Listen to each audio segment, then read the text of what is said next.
Si vous aimez le bois, la pose d'un parquet flottant est parmi les plus faciles à réaliser. Le matériel nécessaire, un mètre, un crayon de papier, une équerre, un marteau, un cutter, une agrafeuse, cale à frapper, une scie sauteuse, une sous-couche, des lames de parquet.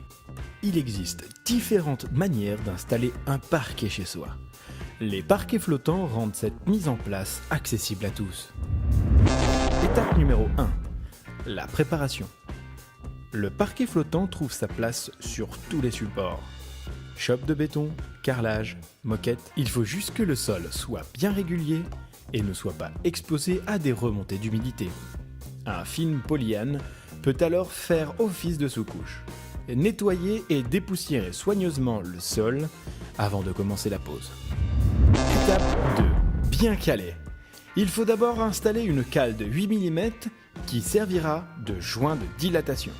Cet espace sera ensuite diminué par des plinthes. Positionnez une première ligne de lames parallèlement au mur sans les fixer. Pour des raisons de stabilité, la dernière lame de la rangée doit mesurer 40 cm au minimum. Si ce n'est pas le cas, découpez la première planche afin de décaler toutes les rangées.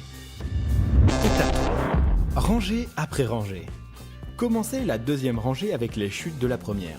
Emboîtez les lames les unes dans les autres en utilisant un marteau et une cale pour amortir les chocs. Étape 4. Dernière lame. Il est possible que vous deviez couper les dernières lames sur leur longueur pour vous adapter aux dimensions de la pièce. Une scie sauteuse électrique unie de lames pour stratifier vous sera alors utile. C'est la fin de ce tuto, à bientôt sur JHM Brico.